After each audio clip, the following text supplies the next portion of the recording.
안녕하세요, 원생입니다. 오늘 여러분들에게 소개해드릴 농업 신기술은 강원도 고랭지 지방에서 라디치오 중 레오나르도를 심자는 내용으로 시작하도록 하겠습니다. 우선은 여러분들에게 소개할 농업 신기술의 보고서 내용입니다. 라디치오의 강원 고랭지에서 적합한 품종 선발이라는 보고서 내용이고요. 라디치오에 대해서 간략하게 설명을 드리자면, 라디치오가 바로 이러한 품종입니다. 라디치오는 치커리 중에 일종이고요. 생김새가 붉은 양배추처럼 생겼습니다. 되게 샐러드에 넣어서 먹는 식물이라고 합니다. 저도 처음 봐서 여러분들에게 소개해드리고 있는데, 10년 사이에 라디치오의 소비량이 점점 증가하고 있다고 합니다. 2010년에 113톤을 수입했다면 지금 2021년도죠. 가장 최근 854톤까지 이 수입량이 크게 늘어난 작물 중에 하나입니다. 그래서 라디치오를 눈여겨보고 있었던 강원 농업기술원에서는 라디치오를 강원도 고랭지에서 어떤 품종을 심는 것이 가장 좋은지를 연구하고자 본 보고서를 작성했습니다. 이것이 라디치오입니다. 라디치오를 심는 것, 그리고 연구를 했는데, 우선은 봄과 가을에 재배 시기를 정해서 해발 800m 정도 되는 고랭지에 노지 포장, 그러니까 쉽게 말하면 밖에다가 심은 거죠. 해서 레오나르도, 라파엘로, 로시니, 르브로, 바사리, 보티첼리, 까나레토를 정식했습니다. 그 결과 수확량이 가장 많았던 품종은 로시니로 나타났는데요.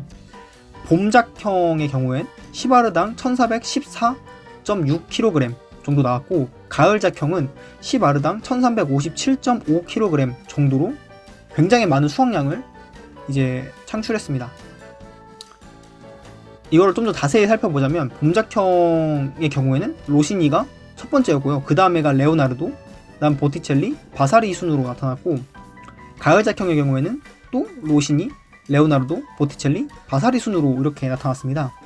근데 1등과 2등 한번 잠깐 보시면, 로시니는 1414.6kg, 레오나르도는 1257.7kg, 그리고 여기서 보시면 로시니는 1357.5kg, 레오나르도는 1305.2kg 정도로 막 그렇게 큰 차이가 나지 않습니다. 총 수확량은 우선 로시니가 가장 앞서는 것으로 나타났는데, 상품 수량은 어떨지 한번 살펴봅시다. 강원도 농업기술원에서 상품성이 가장 큰 라디치오는 어떤 품종인지 또 각 품종마다 비교를 했습니다. 비교한 표는 아래와 같은데요.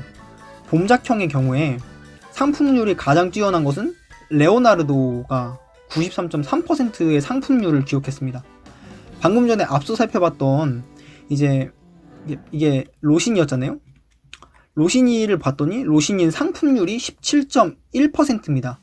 그러니까 쉽게 말해서 봄작형을 방금 전에 1414.6kg에 곱하기 17.1을 하시면 상품 수확량이 나오죠.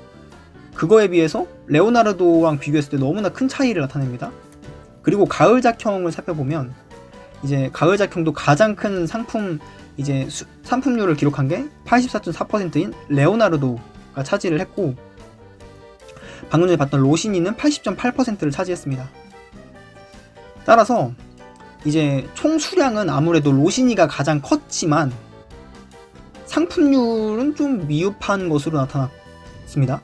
따라서 레오나르도 품종을 고랭지에다가 심게 되면 총 수확량은 좀 적을 수도 있지만 상품률이 월등히 높아서 봄작형은 시바르당 1169.6kg 정도 나오고, 가을작형은 시바르당 1101.6kg의 상품 수량을 기록하는 것으로 나타났습니다. 따라서 결론입니다. 강원지방에서 고랭지에 라디치오 이 작물을 심고 싶으시다면 반드시 레오나르도 품종을 꼭 선택하셔서 상품 수량을 늘려 높은 판매 수익을 달성하시길 바랍니다. 그리고 다음에 제가 포스팅할 내용은 그렇다면 레오나르도 품종을 언제 정식하는 것이 가장 좋은지, 그리고 경제성은 이제 정식하는 시기마다 경제성이 다르지 않습니까? 경제성이 가장 높은 시기는 어느 때인지를 다룬 보고서가 있어서 그거를 다음에 소개해드리고자 합니다. 감사합니다. 오늘의 주제는 이것으로 마치며 더 재미난 정보로 찾아오겠습니다. 구독, 좋아요는 저에게 큰 힘이 됩니다. 감사합니다.